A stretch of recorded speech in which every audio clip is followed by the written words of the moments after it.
Bonsoir à toutes, bonsoir à tous, bienvenue dans le débrief. Les événements se sont précipités dans le Haut-Karabakh, cette enclave située en Azerbaïdjan mais qui n'est peuplée quasi exclusivement que d'Arméniens. Et qu'Arménie et Azerbaïdjan se disputent depuis des décennies, et plus exactement depuis l'effondrement de l'ancienne URSS. Deux guerres, la première de 1988 à 1994 avait fini par la victoire de l'Arménie, et la seconde en 2020 avait vu l'Azerbaïdjan prendre le dessus, aidé par le grand voisin turc. Les deux pays revendiquent leur présence sur le territoire, justifiant cela par l'histoire pour l'Azerbaïdjan et par la structure ethnique pour l'Arménie. Région enclavée d'environ 120 000 habitants, presque tous arméniens, le Haut-Karabakh est relié à l'Arménie par le corridor de la Chine, ou était, car en décembre 22, l'Azerbaïdjan bloque cet étroit passage, menaçant gravement l'approvisionnement des populations. Que s'est-il passé pour que l'Azerbaïdjan conquiert cette région en quelques heures ? Pourquoi la Russie n'est-elle pas intervenue? Comment la Turquie de Recep Tayyip Erdogan envisage-t-elle la suite? Réponse avec nos invités. En seconde thématique de cette émission, nous reviendrons sur le dossier ukrainien où il semblerait que les alliances sont en train de se défaire, ou au moins d'évoluer et de se distendre. Plusieurs éléments sont de nature à inquiéter Kiev. Les élections en Slovaquie, où un parti opposé à l'aide en Ukraine vient de remporter le suffrage, les récentes passes d'armes entre Varsovie et Kiev sur l'agriculture et les armes. Et enfin, surtout, le vote du Congrès américain qui sauve le budget d'un blocage, mais dont l'Ukraine fait les frais. Avec nous pour parler de ces deux thèmes, nos invités. Ali El-Harichi, bonsoir. Bonsoir. Merci d'être avec nous. Vous êtes doyen de l'Institut de sciences politiques de Mondiapolis. Colonel Hassan Saoud, bonsoir et merci d'être avec nous. Bonsoir. Vous êtes expert en questions stratégiques et militaires. Alors, le 19 septembre, une offensive éclair est déclenchée par l'Azerbaïdjan dans l'enclave peuplée majoritairement d'Arméniens, quasi exclusivement, ils sont à 99% sur les 120 000. Une opération militaire très rapide qui s'est soldée quand même par 600 morts, une capitulation de l'enclave et un exode massif des plus que 100 000 Arméniens habitant sur le territoire. Hassan Saoud, on commence par vous. Une rétrospective rapide, rétrospective historique sur cette enclave. Qu'est-ce qu'elle est? Pourquoi en est-on là? Rapidement, c'est un pays enclavé, comme vous l'avez dit, qui a fait l'objet d'occupation depuis bien longtemps, aussi bien par les empires perses, ottomans et l'URSS après. Et le point qui a créé cette situation, c'est évidemment la désagrégation de l'URSS. 1988 à peu près, il y a eu ces désagrégations et puis il y a eu l'indépendance de ces deux pays voisins, l'Arménie et l'Azerbaïdjan. Sauf que le territoire qui nous intéresse aujourd'hui, c'est le Nagorno-Karabakh, que les Arméniens appellent l'Artsakh. Et donc, comme dans toutes les républiques, les ex-républiques soviétiques, quand il y a un contentieux sur un territoire, chacun l'appelle... Alors, rapidement, je vous coupe, Colonel Saoud, vous étiez là-bas il y a quelques années. Vous avez vu un voyage d'études au moment où j'étais en France, mais en Azerbaïdjan, ça fait un bon bout de temps, vers 2015. Et on a été voir justement le Nagorno-Karabakh, c'était une impression de Deuxième Guerre mondiale, de guerre des tranchées, de part et d'autre. C'était en quelle année, ça? C'était à peu près 2015. Et donc, c'est eux qui nous ont amenés là-bas, du côté azerbaïdjanais. Et c'est là où ce pays a commencé à s'armer, parce que vous savez, à partir de 2011, c'était 5,4 milliards de dollars de dépenses de défense par l'Azerbaïdjan. C'était justement à cause de cet échec subi en 1900. Projection militaire. Absolument. Bon, c'est vrai que l'Azerbaïdjan est un pays riche. Et c'était régulier. Aujourd'hui, ils sont à 2,5-3 milliards de dollars de dépenses. Donc c'est un pays qui a diversifié ses... En même temps, il s'est armé parce que en 1994, il avait perdu cette guerre. Absolument. Et donc, il en a pris... entre-temps, il s'était enrichi avec sa manne gazière et pétrolière. Exactement. Et donc, très bien. Ali El-Harichi, retour historique rapide. Je rejoins ce que vient de dire mon colonel, c'est Hassan. Effectivement, donc cette région-là est une région tumultueuse depuis des siècles.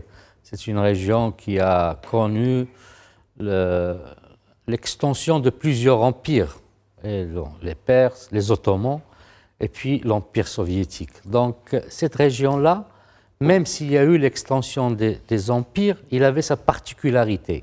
C'est-à-dire les communautés qui vivent dans ces régions-là ne sont pas, c'est pas la même communauté, que ce soit la communauté, c'est-à-dire arménienne, ou ceux de l'Azerbaïdjan. Et maintenant, quand on parle du Haut-Karabakh, qui sont, comme vous avez bien avancé, 90%, je pense, ou 98, 99, sont presque 100% tous, des Arméniens. Donc il y a une rupture, il y a un clivage communautaire de part. Il y a des chrétiens et puis il y a des musulmans, mais aussi dans cette région-là, ce clivage, on le trouve un peu partout. Tout ce qui était sous l'Empire ottoman, à un certain moment, il subissait ce clivage. Et puis au moment de l'Empire soviétique, il y avait c'est-à-dire ces États-là, qui étaient sous l'emprise soviétique ou l'Union des républiques socialistes soviétiques, il y avait une certaine, je dirais, préférence les uns par rapport aux autres, mais il y avait toujours un repli identitaire qui a fait que suite à la désagrégation, comme vous avez cité tout à l'heure, cette désagrégation, rapidement, il y a eu une guerre. Juste après la fin de l'Empire URSS, il y a eu une guerre sur ce territoire. Bien sûr, il y a l'intérêt stratégique de ce territoire. Vous parlez de couloirs. Et l'intérêt aussi, donc stratégique, un couloir et l'intérêt économique. Tout cela fait que cette région est instable.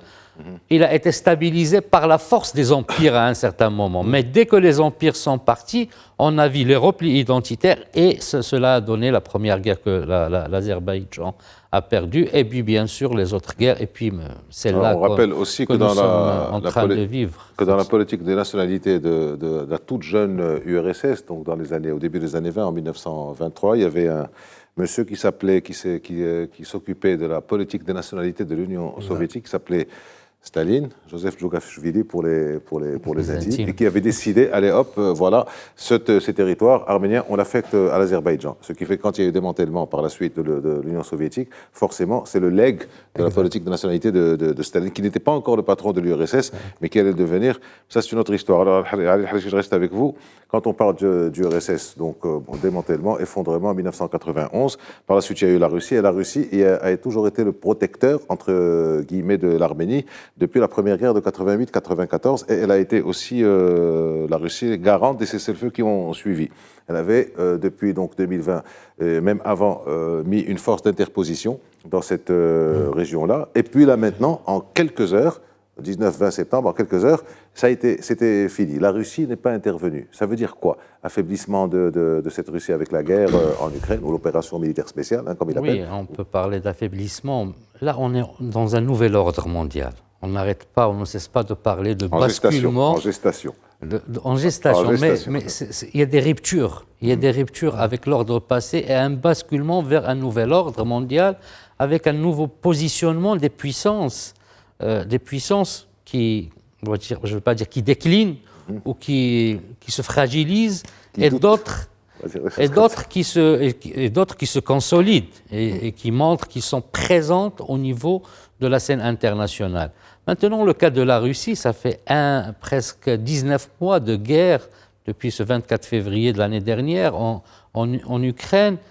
On croyait tous, enfin tout le monde a cru, même les Américains, même les plus grandes analystes du monde, que cette guerre allait prendre quelques jours, comme ce fut le cas pour la Géorgie, ou comme ce fut le cas en 2008, ou pour la Crimée en 2015 lors de son annexion.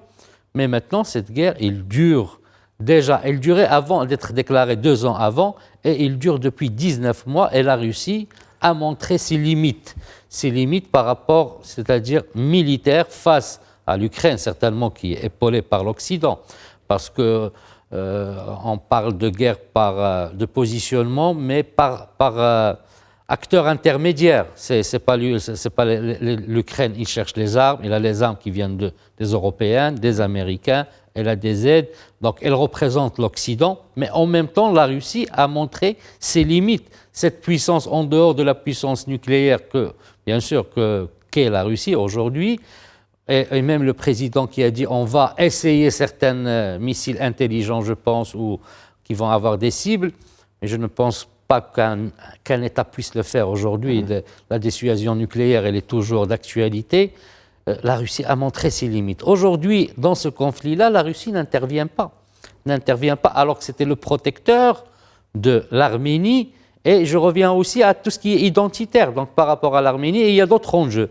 Il y a les enjeux gaziers, il y a les enjeux de la Russie ne peut pas, je ne dirais pas s'aventurer encore, ou peut-être n'a pas les moyens militaires d'intervenir sur la scène pour protéger l'Arménie. Maintenant, peut-être diplomatiquement, la Russie va essayer de le faire, mais réellement, la position de la Russie aujourd'hui n'est pas très favorable pour protéger l'Arménie, comme ce fut le cas, je dirais, le cas de la Syrie, quand il y a eu donc ces vétos par rapport à ce qui s'est passé en 2014 ou en 2015. Donc c'est un nouveau positionnement sur la scène internationale, et d'ailleurs, le fait qu'il n'intervient pas, c'est quand même étonnant aujourd'hui. Ça, on peut appeler ça des dégâts collatéraux quelque part de cette guerre en Ukraine. Alors en matière géostratégique, colonel, ça se complique un petit peu.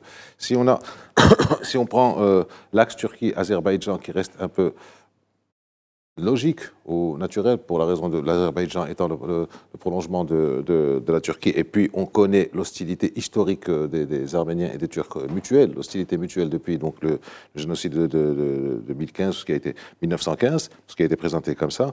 L'axe Russie-Arménie est plus difficilement compréhensible. Alors est-ce que vous ne trouvez pas que pour expliquer aussi cette non-intervention russe, le président Vladimir Poutine n'est-il pas en train de se rapprocher finalement d'Azerbaïdjan, avec qui il a une histoire commune, avec qui il a des accords économiques, des accords militaires?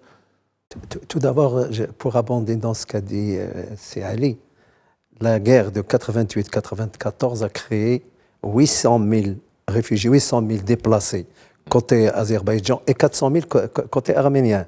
C'est très important. Qui étaient dans le Haut-Karabakh, qui sont partis chacun dans son pays. Absolument. Donc, le territoire a été vidé.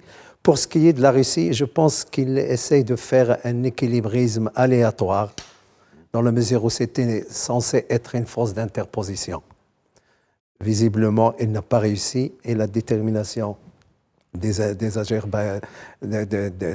dirigeants de l'Azerbaïdjan a fait qu'en un temps éclair, ils ont pu déloger les populations de ce territoire pour aller dans l'Arménie voisine. Il est entendu que, comme ça a été dit, le territoire est reconnu internationalement comme territoire azerbaïdjanais. Là, on les voit à l'écran, le président Poutine avec les deux présidents arméniens et azerbaïdjanais. Nicole Pachinian, ça remonte à mai 2023. Exactement. Mais le Premier ministre arménien s'est senti trahi, et il l'a dit ouvertement. Et il s'est d'ailleurs rapproché des États-Unis, tout dernièrement. Donc il y a ce basculement de certaines alliances, ou du moins certaines coalitions contingentes. Côté Azerbaïdjan, évidemment, la Turquie, c'est une relation ancienne. C'est la langue d'abord, ils sont turcophones. Et puis, il faut savoir que la Turquie préside l'organisation des États turciques, qui a été installée depuis 2009, où il y a tout. Où il y a évidemment la Turquie, l'Azerbaïdjan, le Turkestan, l'Ouzbékistan, le Kirghizistan et tous les pays turcophones, si vous voulez. Et c'est ça qui fait que la Turquie n'hésite pas à aider l'Azerbaïdjan en matériel militaire, en drone, le Bayer Qatar évidemment, mais il y a aussi Israël. Israël fournit de matériel très important à l'Azerbaïdjan. Ce qui complique encore plus les choses. Absolument. Parce que ça inquiète l'Iran. Tout à fait. Et curieusement, l'Iran aide l'Arménie. Alors, voyez un pays leader chiite, parce que vous savez que l'Azerbaïdjan est à 96% chiite, même si sa constitution prône la laïcité. Dans la constitution azerbaïdjanaise, c'est la laïcité. Mais 96% de la population est chiite. Donc nous voyons ici des alliances un peu paradoxales géopolitiquement, mais qui concernent un giron important. On ne sait pas comment les choses vont évoluer. En tout cas, les mouvements que les Azerbaïdjanais appellent terroristes et séparatistes ont décidé de dissoudre l'organisation. Définitivement, d'ici la fin de l'année, on verra est-ce que le restant des Arméniens habitant le Nagorno-Karabakh resteront là ou iront. En tout cas, il y a une situation humanitaire qui est quand même assez dégradée. Préoccupante. On attendra de voir comment les choses évolueront, mais je pense que l'Azerbaïdjan considérera tout ça comme fait accompli géopolitique. Les Arméniens parlent de nettoyage ethnique, génocide. Ils se considèrent comme agressés, donc ils réagissent comme ça. Mais bon, on va considérer quand même cette absence de l'ONU. L'ONU, depuis la guerre en Ukraine, on ne la voit pas trop. Et là, on la voit pas. Ils ont fait une visite dernièrement. Sans les droits de l'homme, sans personne. Voilà. Enfin bon, peut-être des casques bleus, peut-être... Et dit, oui, on ne va pas s'apesantir là-dessus, mais on va revenir un peu sur la question de l'éloignement de cette Arménie, de l'Arménie avec la Russie. Il y a d'autres... Quand le Saoud parle de Nikol Pachinian, le Premier ministre arménien, qui se sent trahi. Mais d'un autre côté, il y a cette déclaration du Premier ministre arménien qui dit que son pays n'est pas l'allié des Russes, et puis aussi les manœuvres en septembre dont vous parliez, la visite de la première dame arménienne auprès de la première dame ukrainienne. C'est Aziz, la dernière déclaration du président russe a dit, puisque l'Arménie a elle-même décidé de dissoudre, je n'ai plus rien à dire. Alors, est-ce que Nikol Pachinian n'a pas fauté quelque part, n'a pas été imprudent à un temps où chacun est sommé plus ou moins de choisir son camp? Oui, les alliances aujourd'hui, ils se défendent. Ça, c'est clair. On voit que les alliances se font et se défendent, mais il y a des attitudes, on va dire, géopolitiques où on sait garder les alliances. C'est-à-dire, on peut être l'ami d'un État sans être l'ennemi de l'autre. L'ami d'un clan sans être l'ennemi de l'autre. Sans aller dans les déclarations pompeuses de dire, voilà, nous ne sommes pas les amis des Russes, alors que les Russes, c'est grâce aux Russes qu'il y a eu cette protection pendant quand même une certaine période. D'autant plus, comme a dit Si Hassan, vous avez parlé d'une situation de droit international. Les Arméniens, ils considèrent que c'est une situation de fait, qu'ils sont là, mais ce n'est pas une situation de jure, c'est-à-dire de droit. Par le fait des choses, ils sont là. De point de vue de droit international, c'est une entorse. Maintenant, ce litige-là, en fait, les héritages de ces empires, surtout l'Empire ottoman ou soviétique, où il y avait, c'est déjà la Russie, c'est le plus grand aujourd'hui territoire dans le monde. Imaginons l'Empire soviétique, combien de pays sont les pays vassaux donc, qui étaient là, c'est la moitié du globe, c'est le Heartland, on en a parlé plusieurs fois, cette domination du monde qui a laissé ses effets, qui est en dehors de l'idéologique. Maintenant, quand l'Arménie ou le Premier ministre ou le chef de gouvernement dit que la Russie n'est pas notre allié ou notre ami, ben voilà, la réponse est arrivée du président Poutine. D'autant plus que l'enlisement de la Russie dans la guerre ukrainienne n'est pas clair. On se dit, voilà, l'hiver va arriver, la Russie va s'arrêter avec les marées et les boueuses et tout. Ils ne se sont ni arrêtés ni gagné la guerre, mais ils se sont positionnés sur certains points et ils ont en même temps organisé la Russie il y a 1 mois ou 2 mois, c'est-à-dire le sommet avec les États, donc, pas de l'Afrique, mais... Afrique. Voilà, les États de l'Afrique. Voilà, ça nous rappelle un certain discours d'un monsieur qui était là, d'un président, qui disait que Poutine était c'est-à-dire le leader de l'humanité. Vous parlez du président algérien. Voilà, alors que Poutine était en train un sourire un peu, on ne dirait pas narquois, mais bon. Mais sincèrement, donc la Russie, il existe toujours. Il est affaibli certainement, mais il existe, moi je ne dirais pas en tant que puissance principale. Il n'a pas l'hégémon, il n'a pas fait la rupture, cassé l'hégémon des États-Unis. C'est plus la Chine qui est là dans moi j'appellerais une rivalité et interdépendance entre les Chinois et les Américains. Les relations sino-américaines sont à la fois rivales et interdépendantes.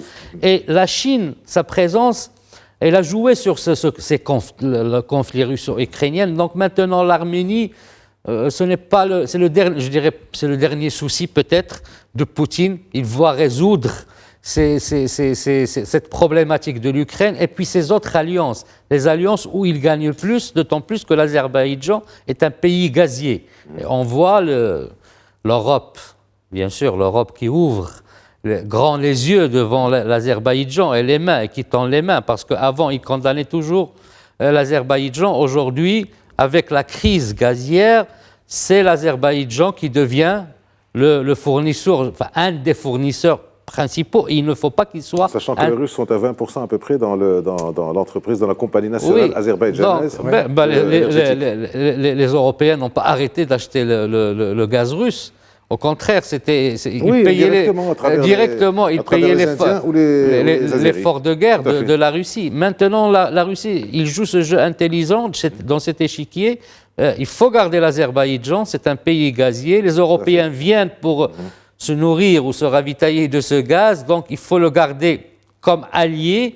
L'Arménie, malheureusement, il a déjà connu plusieurs... L'Azerbaïdjan a condamné l'annexion de l'Ukraine, il faut le signaler. Et il prend des libertés par rapport à sa position. Je suis d'accord avec vous, si vous avez vu beaucoup de pays de l'Afrique qui ont condamné ou qui n'ont pas voté ou qui n'ont pas... C'est-à-dire...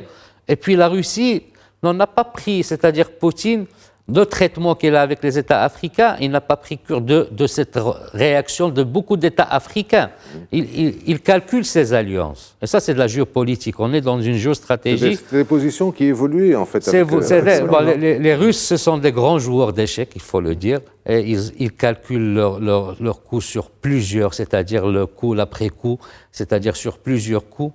Qu'est-ce qui peut se passer si je joue ce pion ou je joue cette tour ou ce fou? Qu'est-ce qui peut arriver? Alors, revenons au côté militaire. C'est vrai que maintenant, les alliances sont tellement compliquées qu'il est difficile pour les pays du Sud global, comme on a coutume de l'appeler maintenant, le nouveau Sud, choisissent un camp. Avant, c'était idéologique, c'était à droite, c'était à gauche. Là, maintenant, il y a beaucoup d'économies, il y a beaucoup d'interactions, d'interdépendances, comme vous en parliez. Alors, il y a une nouvelle arme, colonel Saoud. Là, je m'adresse à l'expert en question de défense et de sécurité, mais de défense surtout. Une nouvelle arme est apparue parmi tout l'armement moderne, qui est l'évolution de ce qu'il y avait avant, le drone. Et le drone est apparu donc dans cette guerre, la première fois qu'il a été véritablement utilisé, vous me corrigerez si je me trompe, en terrain militaire, en zone de conflit. Ça a été donc justement dans le conflit de 2020 au Haut-Karabakh. Alors est-ce qu'on peut considérer que cette région est un terrain d'expérimentation quelque part de ces armes nouvelles? Parce que c'est là où on a parlé la première fois d'une manière véritablement technique et effective des drones turcs. C'est vrai qu'ils ont été évidemment essayés pendant cette guerre du Karabakh, mais entre-temps, il y a eu une évolution technologique telle que c'est devenu un moyen structurant les guerres. Sur le plan des renseignements, sur le plan des données exactes, des objectifs par rapport à d'autres armes. Vous savez, maintenant, le drone, il vole. Il repère un objectif, il le donne directement à l'artillerie qui lance. Donc il est devenu... Quand il ne lance pas lui-même d'ailleurs. Quand il ne lance pas lui-même, les drones kamikazes, c'est le drone qui est le plus utilisé en ce moment, parce que c'est une arme jetable. Voilà. Ça coûte pas cher, ça coûte combien? Dans les 100 000 à peu près, 10 000 euros, 15 000 euros? Ça dépend. Il y en a de plus en plus. Même pas 20 000 euros. Pas moins de 20 000. Et un missile qui ferait le même dégât ou un peu plus? Oui, mais ça dépend des missiles. Il y a des missiles qui font 100 000, qui font 1 million et plus. Il y en a beaucoup plus. Les missiles Scalp, c'est très cher. Mais ils ont d'autres capacités. Le drone, maintenant, est un moyen est un moyen qui est indispensable dans la guerre. D'ailleurs, les Russes utilisent les drones iraniens connus et ils font beaucoup de dégâts aussi sur certaines installations. Mais il y a aussi ce moyen important du brouillage du brouillage qui ont fait éruption au sein de la guerre des deux côtés et ça brouille. Donc nous avons une guerre, encore une fois, structurée par les drones, mais pas que.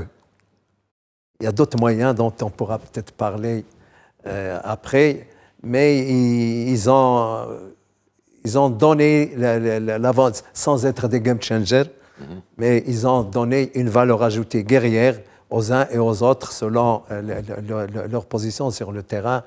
Et là, on voit que, par exemple, l'Ukraine dont on parlera certainement, les drones lui ont permis de taper sur le territoire russe. Alors, pour en revenir à ce silence de la Russie, ou à cette absence de la Russie de ce théâtre-là, et à cet activisme turc, et on parle de projet pan-turc, on parle de prolongement, vous en parlez tout à l'heure, de prolongement de la Turquie par l'Azerbaïdjan. On voit une carte de la Turquie à la mer Caspienne, il y a l'Azerbaïdjan et il y a l'Arménie. Certains officiels ou les officiels arméniens craignent pour la survie du pays. Est-ce que vous pensez qu'il y a un risque là-dedans, sachant que le droit international est clair, l'Arménie est un pays constitué et souverain? Non, je ne pense pas que nous aurons une triste histoire, parce qu'il y a eu un génocide en Arménie, donc ça c'est l'histoire, ça fait partie de l'histoire moderne. Maintenant, l'Arménie, comme vous dites, c'est un État constitué, c'est un État protégé par le droit international, et je ne pense pas qu'il peut y avoir donc une manière ou une intervention musclée qui peut aller jusqu'à donc. Vous avez parlé donc d'un danger imminent pour l'Arménie. Maintenant, c'est un rééquilibrage dans cette région-là. Ce rééquilibrage. Puisque on a commencé par l'histoire, parce que même les Turcs, ils disent que la Crimée appartenait aux Turcs, à un certain moment, enfin, à l'Empire ottoman. Donc si on remonte dans l'histoire, cette position-là, autour de cette mer-là, c'est du commerce international, c'est des points stratégiques, que ce soit pour l'Ukraine, que ce soit pour la Russie, que ce soit pour la Turquie. On a vu que la Turquie était parmi les États qui ont essayé de jouer le rôle de médiateur dans cette crise russo-ukrainienne, parfois pour le passage du blé qui devait passer, si vous vous rappelez, pour l'Afrique. Donc c'était eux qui étaient garants que ces bateaux n'allaient pas transporter des armes.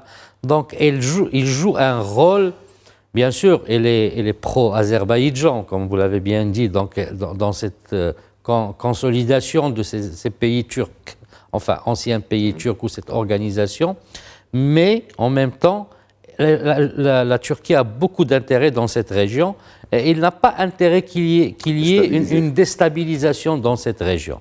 Donc les cartes resteront certainement les mêmes, mais avec un nouveau rééquilibrage et des nouveaux positionnements de force. Hassan Saoud? Je pense qu'en ce qui concerne l'Arménie, déjà desservie sur le plan géopolitique et géostratégique, c'est un pays enclavé. Et compte tenu de la solidarité européenne, et il y a une solidarité confessionnelle russe, l'orthodoxie, dont la Russie se targue d'être. Je pense qu'on n'en arrivera pas là. Et ça serait quand même une transgression du droit international, le cas échéant. Ce n'est pas que vous pensez, c'est certain. Voilà. C'est une transgression du droit international. Alors, je reste avec vous, colonel Saoud. Une question d'ordre général qui va nous servir de transition pour la deuxième partie sur l'Ukraine.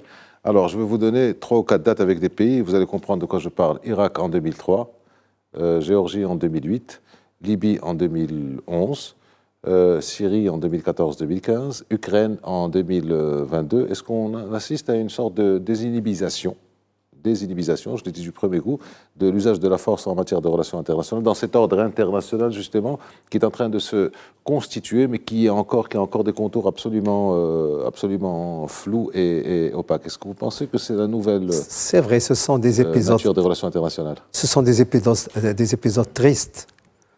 L'invasion de l'Irak est une triste affaire, même si les États-Unis ont beaucoup perdu, mais ça a permis encore de regarder cet Irak, ancienne quand même civilisation qui est complètement balkanisée, avec une incapacité de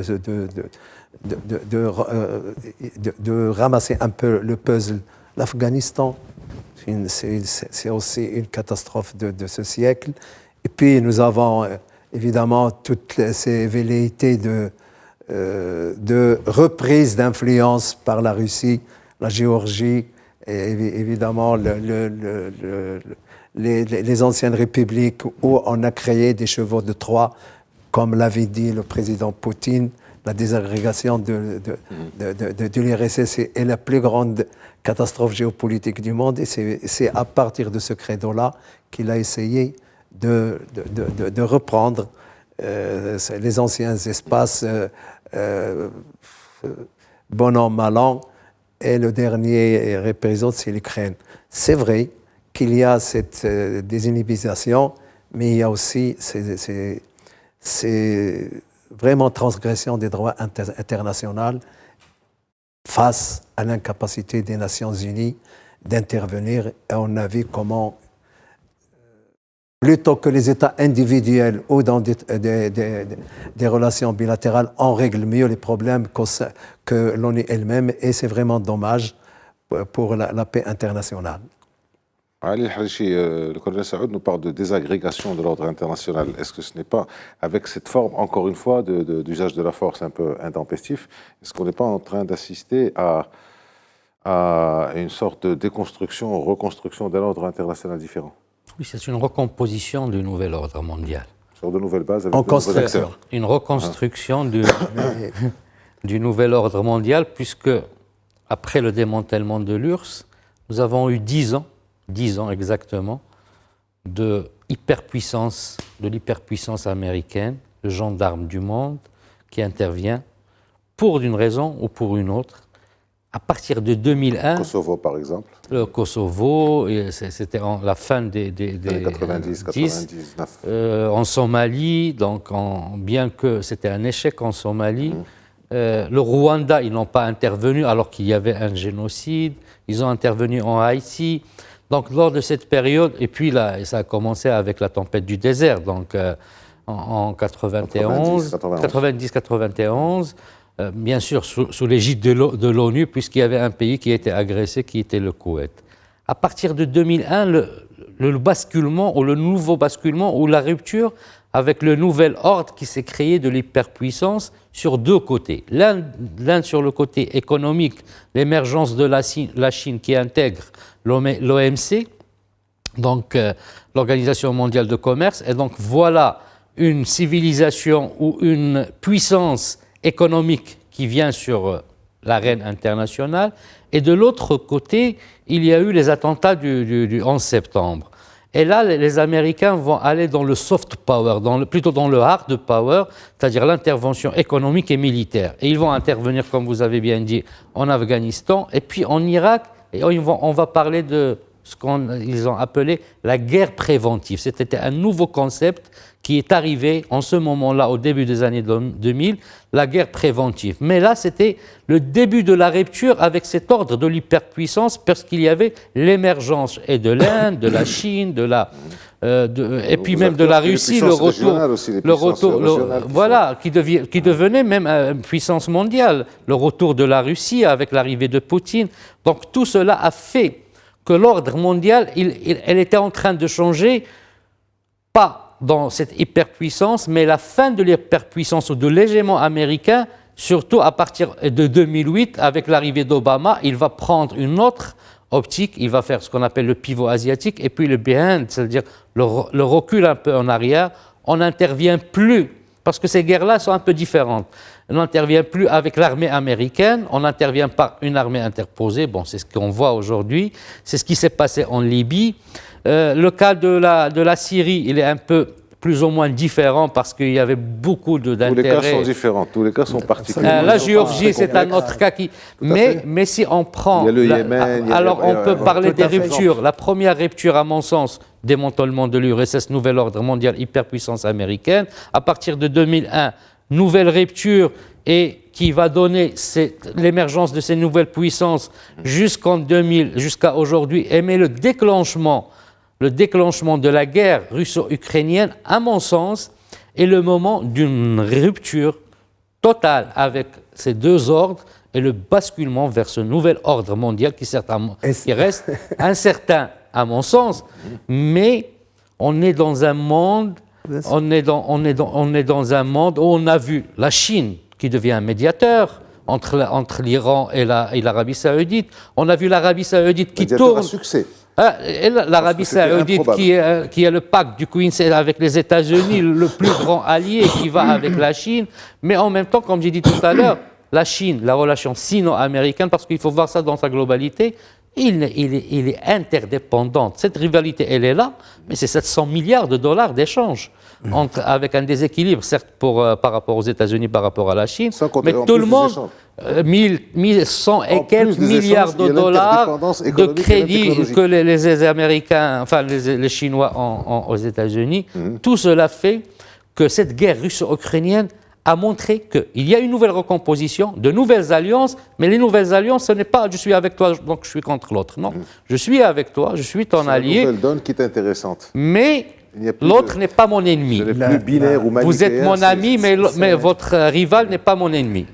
Je pense que cet ordre mondial dont on parle n'a pas encore une configuration claire. Il est caractérisé par une fragmentation et un multi-alignement. Je suis là, là et là, même avec un adversaire. Et donc, les gens qui parlent d'un monde apolaire ont, de mon point de vue, raison. Oui, on parle même d'un monde zéro-polaire, tellement il n'y a pas de leader sur des pôles distincts, des pôles clairs. Quand vous voyez l'Inde être dans l'organisation de la coopération de Shanghai, être dans la quadrilatérale avec le Japon, les États-Unis, alors je suis là pour te contrecarrer et tu es là pour me contrecarrer. C'est ça les nouvelles alliances qu'il y a. Et sur toutes les anciennes républiques soviétiques, il y a une multitude d'organisations dont moi je pense qu'il y a l'addition des contraires, comme certains géopolitologues appellent. Oui, la notion de... Oui, rapidement, comme ça. Et si on va comme ça, on va se trouver avec des organisations minées de l'intérieur parce qu'il n'y a pas de cohésion géopolitique, il n'y a pas de mutualisation et il y a des enjeux différents, surtout par rapport aux leaders. Chine-Russie, Chine-Inde, des conflits. La dernière carte de la Russie montre qu'il y a un problème. En annexant le Bolchoï de Russie, en annexant l'Himalaya dans sa carte géopolitique, la Chine maintenant, profitant de l'affaiblissement, installe une nouvelle carte qui touche la souveraineté de certains pays. Et donc, à mon avis, cette reconfiguration du monde tarde à se dessiner correctement dans la cohésion et la cohérence. Il faut toujours faire attention à ce genre de choses quand on en parle. Après, juste après, vous avez la parole, Ali Harichi, sur ces termes. Annexer, devenir partenaire, puisque le monde n'est plus bipolaire et qu'il n'est pas non plus apolaire, mais qu'il est plutôt multipolaire, c'est chaque région, chaque civilisation, pour reprendre la terminologie Huntington, a sa terminologie. Donc la terminologie qui vaut aux États-Unis ne vaut pas en Chine, et inversement, ce qui vaut en Russie ne vaut pas spécialement en Arabie Saoudite, par exemple. Et c'est là qui fait la complexité de ce monde en construction. Dernier mot, parce qu'on a encore rapidement, un peu de temps. Il est vrai qu'à un certain moment, à partir de 2008, on a commencé de parler d'un monde apolaire, ou sans polarité carrément. Moi, à mon sens, le monde aujourd'hui, il est bipolaire, mais pas sur quelque chose d'idéologique. Et Voilà. les sino-américains, mais qui se déclinent dans une multipolarité des alliances. C'est là où je rejoins ce que vous avez dit. Il est bipolaire, il y a deux puissances à la tête de ce monde, pas avec un affrontement idéologique, plutôt économique. Ces deux puissances sont rivales, mais ils sont interdépendantes, et ils se déclinent dans une multipolarité, et là on est dans un monde multipolaire où les alliances, comme j'ai dit tout à l'heure, vous êtes mon ami, mais votre rival... Mais bien sûr, une La bipolarisation pendant la guerre froide était un équilibre.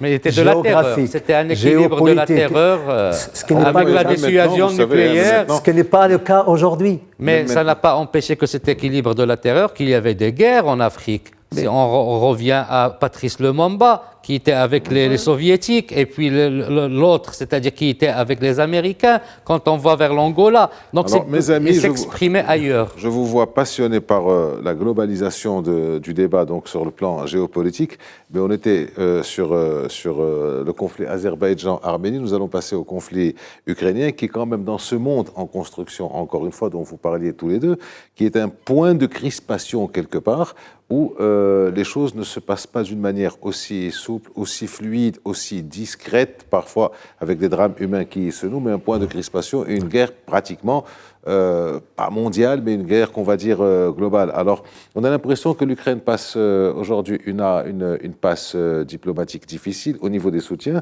Colonel Saoud, quand on voit que les Occidentaux envoient de moins en moins d'armes en Ukraine, ou des armes de moins en moins efficaces, ou des armes de moins en moins pointues, est-ce que c'est une décision politique, selon vous, ou est-ce qu'ils n'ont plus rien, ils ont vidé leur stock? On sait que les Européens n'ont plus tellement de stock. Vous avez raison. Vous savez, l'erreur des Européens, c'est qu'ils ont cru que la guerre était derrière eux. Même la séquence des Balkans n'a pas permis à l'Europe d'anticiper, de dire qu'on est en période de guerre. Et résultat des courses, voilà une agression russe sur l'Ukraine. On soutient l'Ukraine, bon an, mal an. Il se trouve que les États-Unis sont les plus grands pourvoyeurs de l'Ukraine, suivis du Royaume-Uni. La France, l'Allemagne, tout le monde aide. Mais il faut que ces pays-là conservent leur potentiel stratégique en cas de besoin. Et donc, ce qui se passe maintenant avec ces élections, bon, on a vu évidemment, comme vous l'avez dit, la Slovaquie. Voilà un ex-premier ministre qui était communiste au départ, qui s'est transformé magiquement en social-démocrate alors qu'il ne l'est pas, qui a eu des péripéties dramatiques. Il évolue. Oui, il évolue, mais la preuve, c'est que le naturel revient au galop. Ce pays-là s'ajoute à la Hongrie. On attendra. Victor Orban a toujours été très sceptique sur cette question d'aide à l'Ukraine. Oui, mais il est russophile et c'est ça qui crée un peu de fissures dans la configuration européenne. Mais il y a eu aussi, excusez-moi de vous couper, colonel, mais il y a aussi ce qu'on peut appeler une forme de lassitude, de lassitude des opinions occidentales et essentiellement américaines. Alors je me tourne vers vous, Ali El-Harichi. Il y a eu un sondage qui est passé dernièrement sur l'opinion publique américaine. Bon, pas toujours très fiable, ni très précis, mais bon, on était il y a 2 mois, on était sur 60-40, 60 pour les aides, 40 contre. Là, ça s'est inversé. C'est une photo intentée et on ne gouverne pas avec les sondages. Voilà. Oh, mais les sondages que nous avons, nous, en tant que médias, ne sont pas les sondages qu'ont les décideurs. Comme on dit, les décideurs ont des sondages de décideurs. Et donc, ils savent ce qu'ils font. Et on voit dans la politique américaine qu'il y a ce glissement. Est-ce qu'on peut dire qu'étant à 13 mois de l'élection présidentielle américaine, les démocrates commencent à prendre un peu le pouls de leur opinion publique en se disant, bon, c'est peut-être pas vraiment le moment. Et dans ce cas, si ça prend 1 an, c'est les Ukrainiens qui sont pas bien. Tout à fait. Tout à fait, vous l'avez bien dit, c'est les élections qui s'approchent. Et il faut dire que les Américains, comme j'ai dit tout à l'heure, en 2008, ils n'intervenaient plus à partir de 2008 directement. Et même en Ukraine, ils n'ont pas intervenu directement. Mais c'est la lassitude, c'est un conflit, c'est un enlisement. On est dans l'enlisement. Ça fait presque 2 ans que cette guerre dure et ça coûte de l'argent. ça ne coûte pas les vies aux Américains. Ça, Obama avait bien compris cela, parce que les guerres de l'Afghanistan et de l'Irak, les Américains, ils ont payé cher dans leur chair, si vous voulez. Ça a rappelé un peu le Vietnam. Maintenant, cette guerre-là, c'est de la lassitude. Et on a un tournant. Il y a un tournant. Aujourd'hui, on parle d'un tournant géopolitique ou d'un basculement. Les Américains, à un certain moment, ils se disent pourquoi toute cette guerre?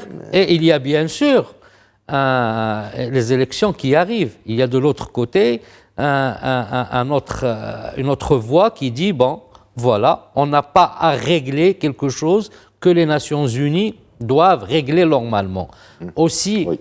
Il y a quelque chose, mais c'est vrai que ça n'a pas passé dans le budget, mais ils ont dit qu'il va y avoir une loi spéciale pour l'Ukraine pour essayer de trouver une sortie de l'aide. Ils ne vont pas abandonner l'Ukraine, mais ça sera plus, c'est-à-dire cette lassitude. Et vous savez, la lassitude dans le temps lent des relations internationales, parfois, il pousse les États à prendre des décisions qui sont contraires à ce qu'ils ont fait au début. En général, quand la lassitude commence à s'installer, elle revient difficilement. Alors, Ali El-Harissi, colonel Saoud, nous parle d'enlisement. Oui. Et en tant que spécialiste donc, des questions de défense, de cette contre-offensive, on en a souvent parlé sur ce plateau. Elle en est où, cette contre-offensive? Elle a commencé à 3 mois et demi, 4 mois maintenant, juin, juillet, août, septembre, et nous sommes aux portes de l'automne. Elle en est où? Vous savez, j'ai une petite précision. Sans F-16, sans Léopard de premier choix, sans, elle en est où? Vous savez, il y a 3 temps. Il y a le temps de la guerre, il y a le temps politique et le temps médiatique, qui ne se rejoignent pas souvent. Et le temps réel, c'est le temps du terrain. Ça, il ne faut pas. Cette contre-offensive, comment il se déroule maintenant?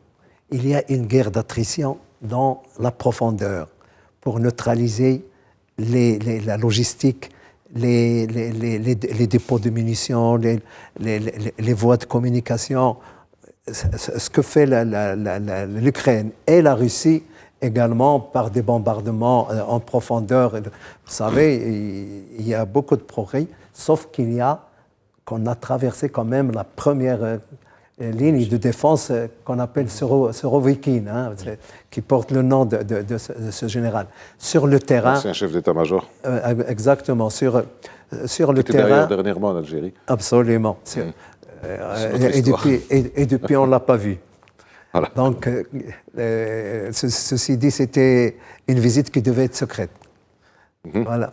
Et donc, il y a ce problème-là, il y a cette guerre que l'Ukraine, cette contre-offensive, la contre-offensive majeure n'a pas encore commencé. Je ne cesse de le dire. 3 divisions sur 12 sont engagées, valeur aujourd'hui. Et vous avez une frontière de 1000 km.